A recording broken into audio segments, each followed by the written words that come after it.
Hey guys, what's going on? Welcome back to Borderlands 1. Last time we just got started, we got off the bus, we met Dr. Zed, and we did just a couple of missions for him. We also met TK Baha, and the very last thing was we came over here and bought some grenades for the first time. So now we have grenades, which I believe is the right bumper to throw those. I'm not going to try now because I don't want to waste one. So we will figure that out as we go along. But speaking of going along, we're going to get back to TK Baha to turn in the mission, but first, I did buy this fancy schmancy SNS munitions repeater here that has incendiary damage on it.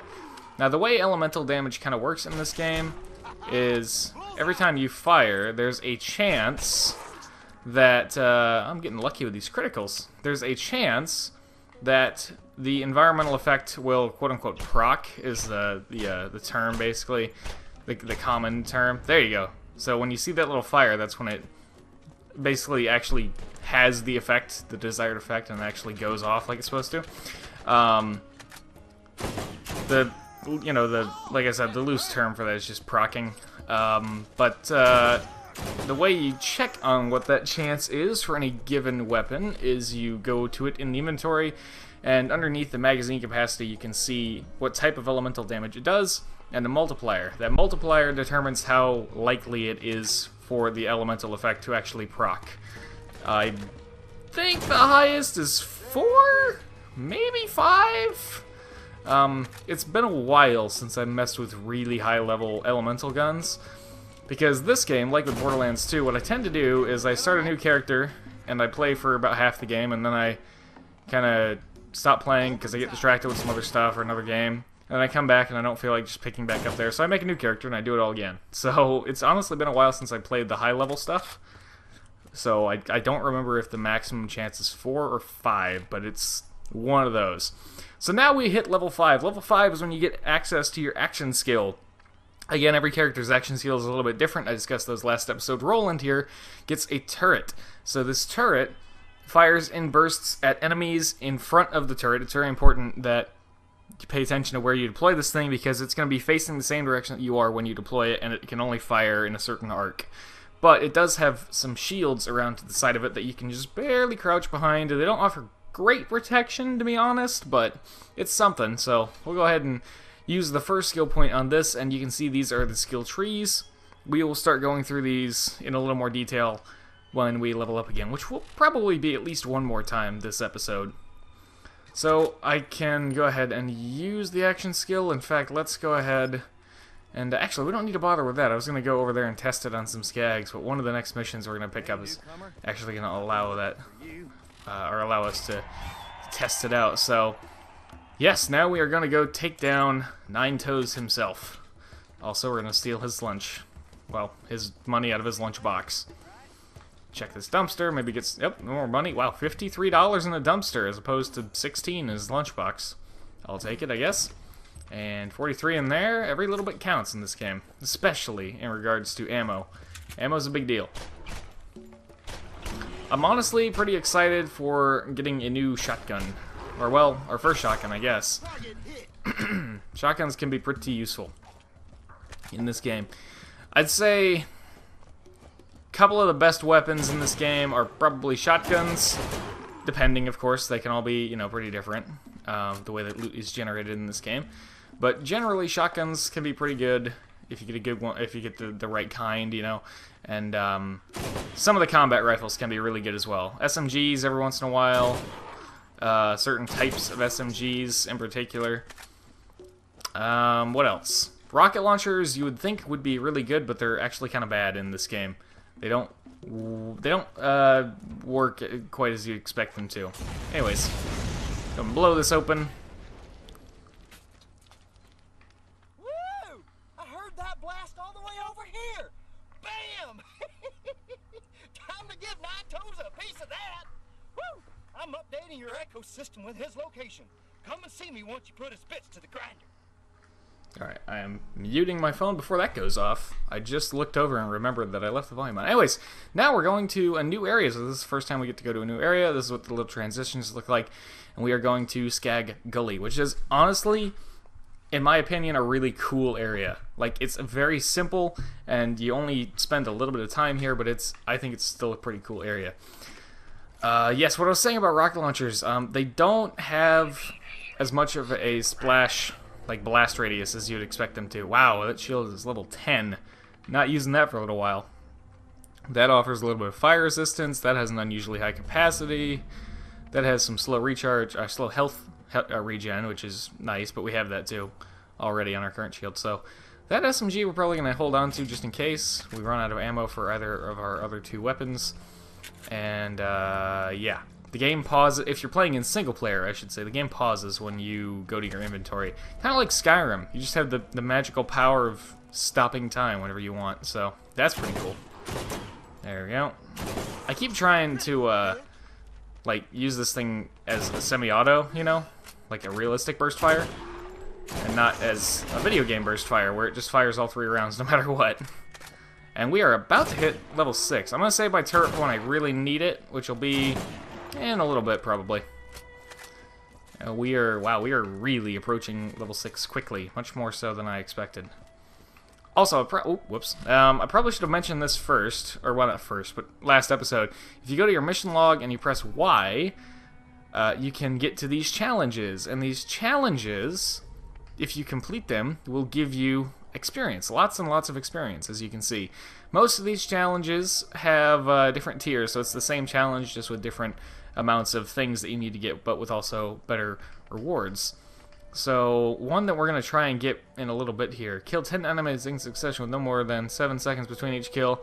15 and 25. And we might be able to get Chain Killer and maybe Killing Spree if I do it right later on, but this XP can be very useful. The only exception, as far as I remember, to this tiered rule is this first challenge up here, which is actually 12 Days of Pandora, so it's just assault rifle kills, pistol kills, shotgun kills, SMG, sniper, melee, critical hit, explosive, shock, incendiary, faces melted, which means use corrosive, and grenade kills. Speaking of grenades, so that is one of the harder challenges to get at the gate, but it is worth a lot of XP. So that's what a grenade looks like, and they are very powerful, as you can see.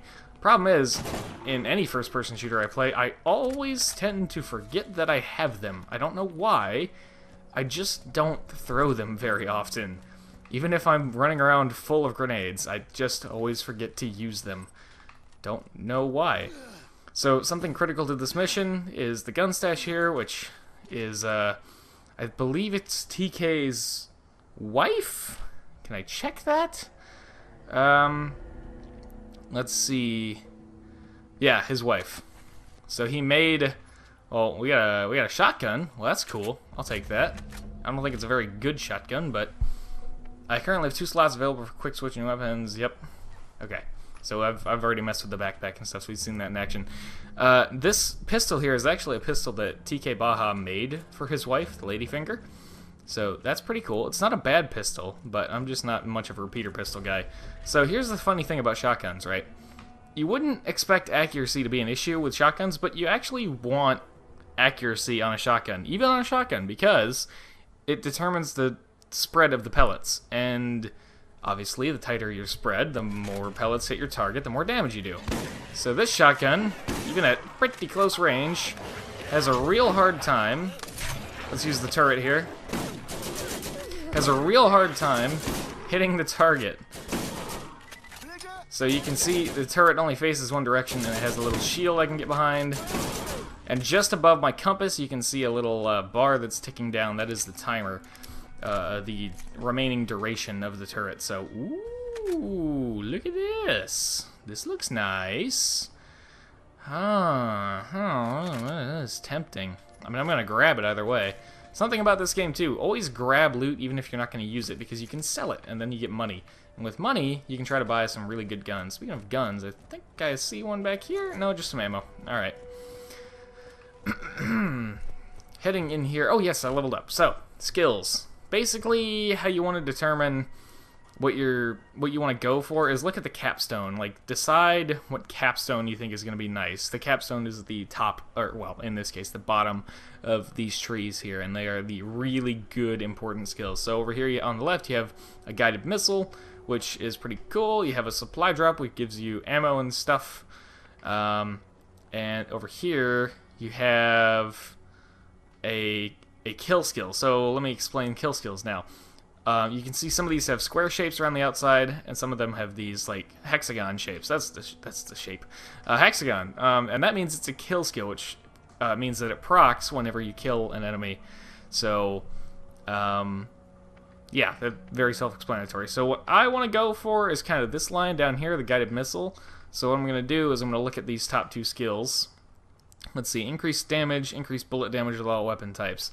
I feel like I'm doing enough damage. I want my turret to do more. So I'm going to put a point into this.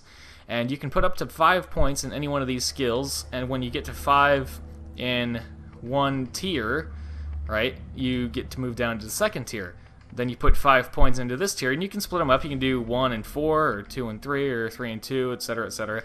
Any combination. As long as you have 5 points in a tier, you can move down to the next tier, do it again, 5 points into the tier, whichever combination you like, do it again, and again, you get down to the capstone, and you can put up to 5 points into the capstone as well. And that applies for every character with every tree. You're about to face your first real challenge. I hope you've toughened up enough. I like to buy ammo at this point, because we, as you probably have guessed, are going into a boss fight, so... well, soon, at least. Not right off the bat, but there's a... I'm going to hold on to all of those right now. There's a nice class, or a grenade mod in there, but... ooh. Ooh. Ooh. Uh-oh. Going into those menus does not pause the game. Going into the shops, evidently. Alright, midget shotgunner, dealt with. Let's see. It does have more capacity.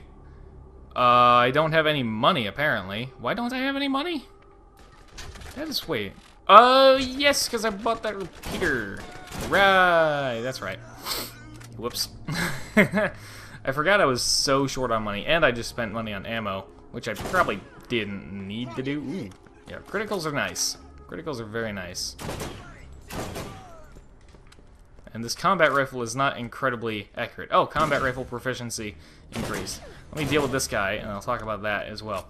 So, if you go over to your character tab right here, these are your weapon proficiencies, and you just rank these up by simply using the guns. Every time you rank them up, you get little benefits added to that class of weapon.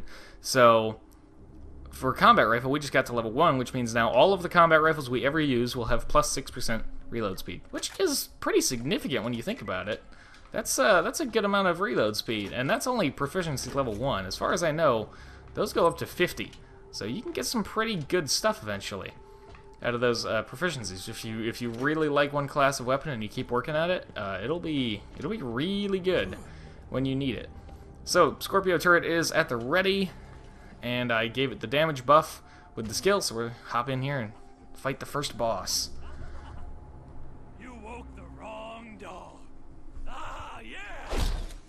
9 toes. Also, he has 3 balls. Somehow I think I know where that 10th toe ended up. That's just my theory anyways. And with this awesome Gearbox combat rifle, he went right down. Now, he's not actually the hard part. His little skag friends are. So, he's got Pinky and Digit are his 2 skag pets, and honestly, I'm getting through this even better than I expected. To be perfectly honest. Wow, okay, I think it's this Gearbox rifle that they gave me. This thing is insane. When I played this on the 360, I never had this. This is, I don't know why I have this now, but I do, and it's amazing. So, hooray, I guess, but it's definitely really powerful. And I hope the recording is fine.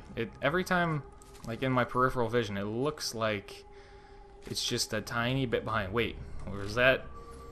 That ratty machine gun looks awfully similar to this one.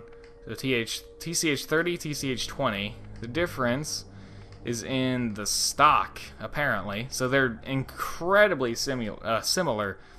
Like, wow, that is honestly very rare. Though, I guess it's more common at this low level because there's less variety at the low level than at the high level when you start finding rocket launchers and elemental guns. You just don't find that stuff at these low levels like you do later on. So Also, I should mention above my shields right now, I gotta check this recording. I just actually saw it lag there, so... Okay, so thankfully the recording looks fine. What I was saying is, if you look above my shields, you can see that my Scorpio turret action skill is a little, like, grayed out right now, and it's filling up. That depicts your cooldown on your skill. You can only use it every so often, and I think it actually tells you the cooldown on it, 100 seconds. Now, that might not sound like that long, but in a Borderlands game, 100 seconds is a long time. Going a minute and 40 seconds without that awesome skill to help you out, you will notice. That is a big deal. So we have these two guns in here, which is pretty cool. We got a pistol that I'm probably not going to use, and a sniper rifle, which I probably will at least try out.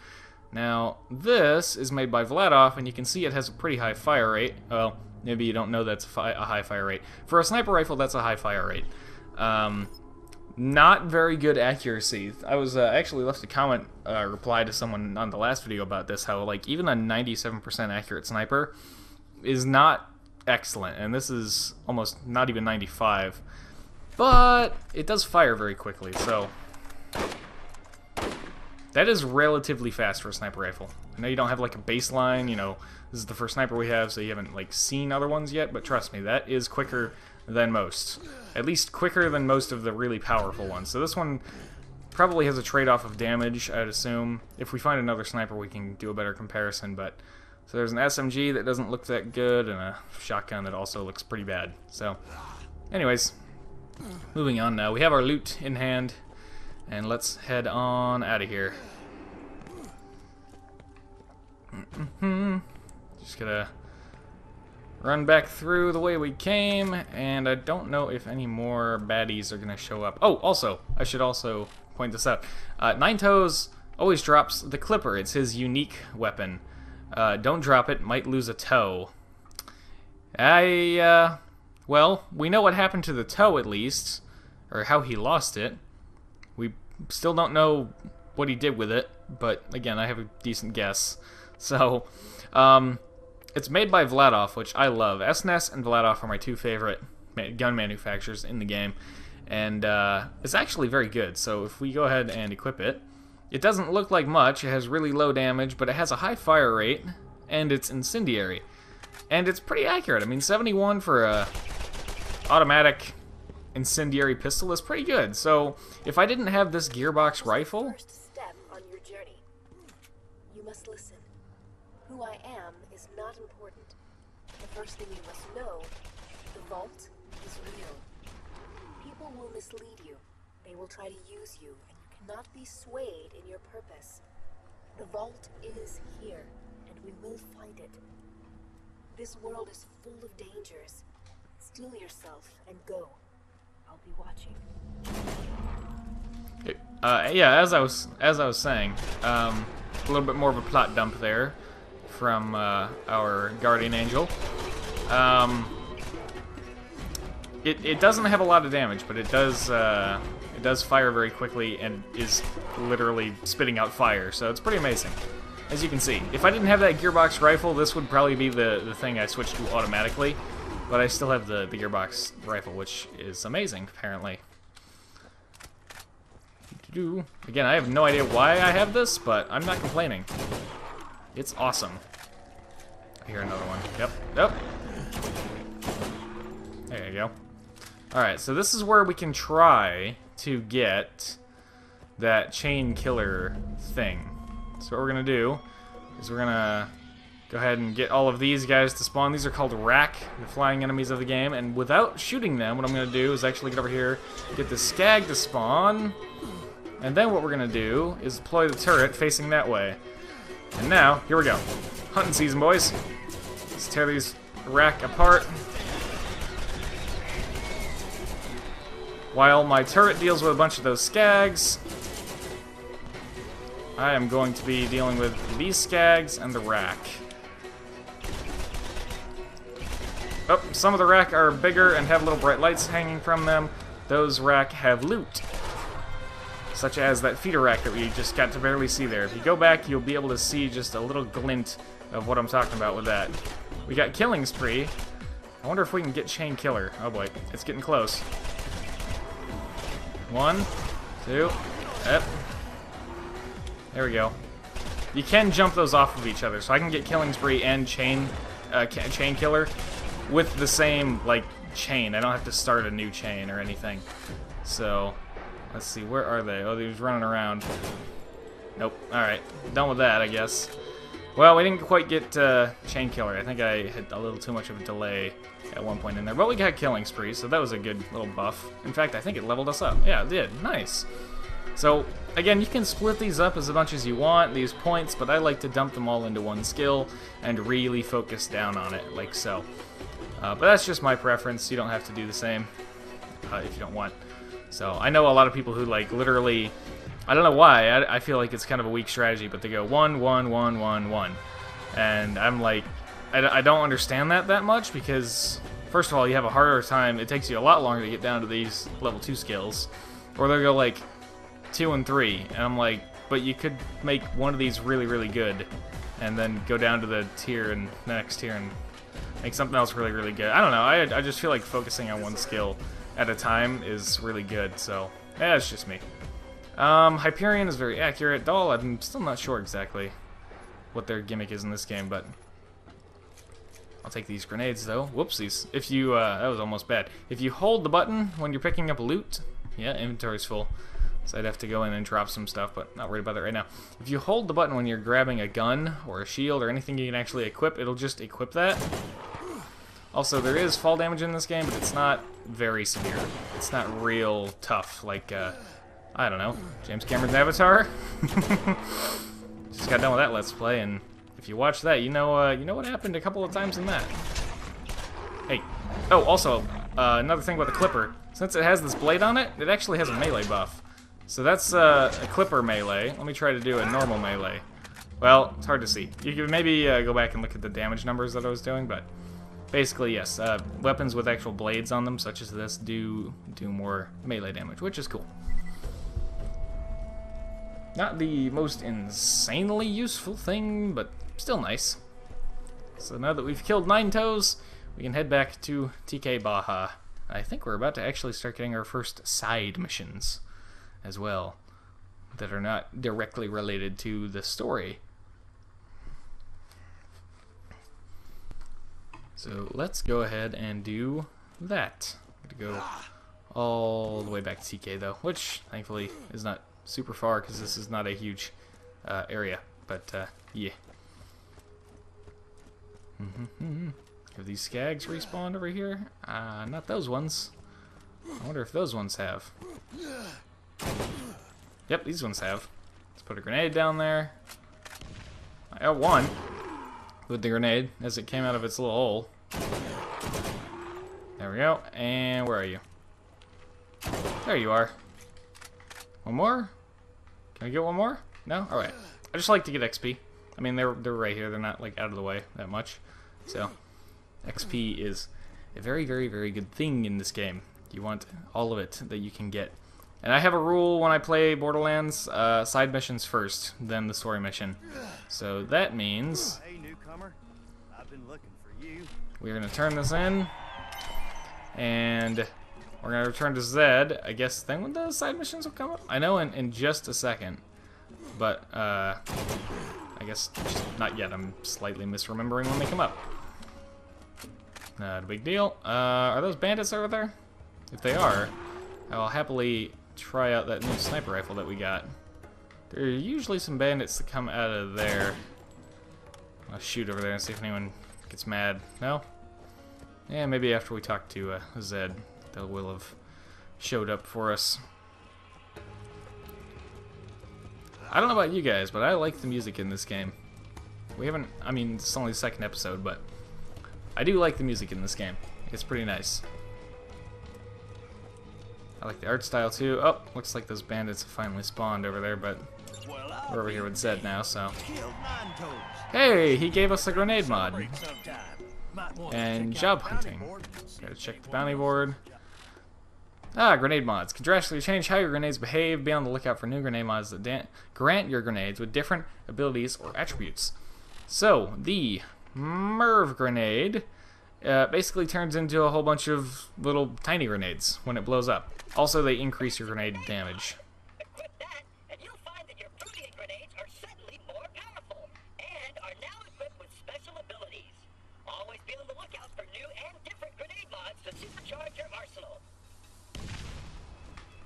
Just like so. Alright, the bounty board. The bounty board is going to become a big thing for the rest of the game now. So we've got Catch a Ride, and TK has more work. So Catch a Ride is actually the story mission, and TK has more work is the side mission.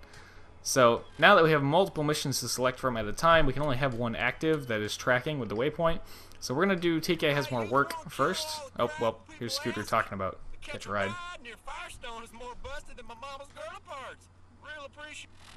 Whoops. Oh, sorry.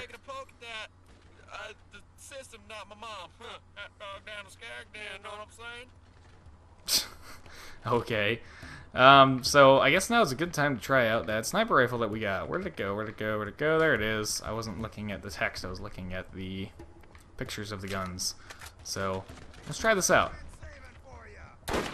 I'm a terrible sniper, which you probably know if you've seen. Whoa, boy! If you've seen me play other first-person shooters on the channel, I'm a terrible sniper. And again, the way that accuracy works in this game doesn't help. Like, the second to last shot there was actually lined up and it just didn't hit. And that one. And that one didn't hit his head, apparently. So you can see what difference accuracy makes. Your accuracy rating in this game is basically a percentage of your chance to hit where the reticle is.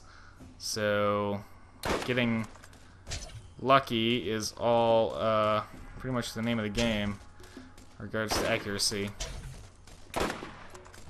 Nope. Missed his head. Missed his head. That was a bad shot on my part.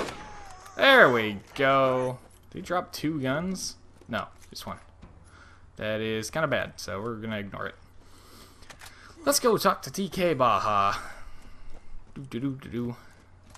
Oh man, we are almost level 8. We are leveling up faster than I thought we would, to be honest.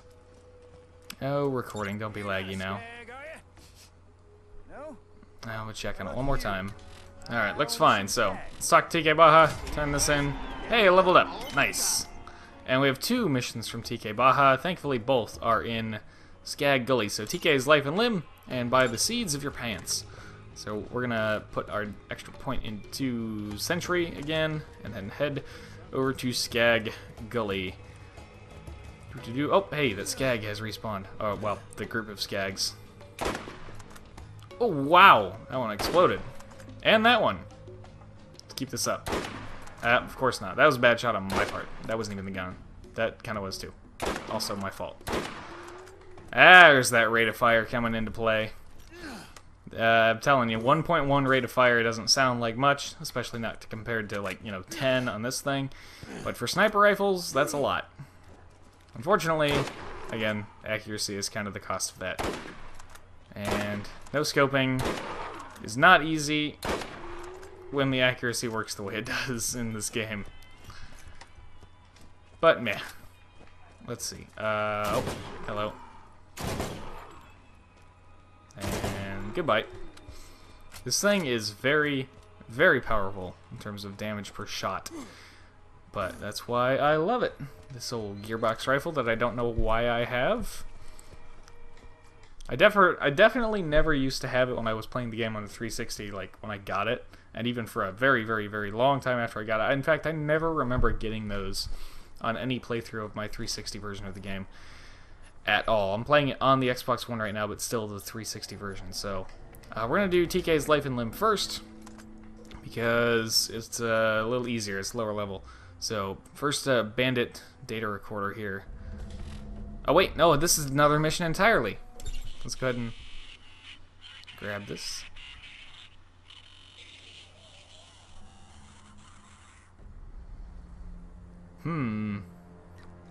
Alright. So we have another new side mission to do. Let's see. Let's go over here and kill these skags for the XP.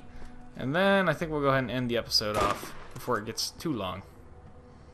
So, you, and you, and you. Come on. And you. And you. Oh, missed. There we go. Reload. I think it's neat that these sniper rifles are like revolvers. Like, it's weird. It's like a pump action revolver. It's such a strange combination. I don't know how else to describe it. but it's literally like a pump-action sniper rifle. A pump-action revolver sniper rifle. Pump-action sniper rifle isn't actually that unusual, but yeah, pump-action revolver sniper rifle. That is just strange. Anyways, that will do it for this episode of Borderlands 1. Thank you very much for watching. I hope you have enjoyed, and as always, I hope to see you all in the next episode.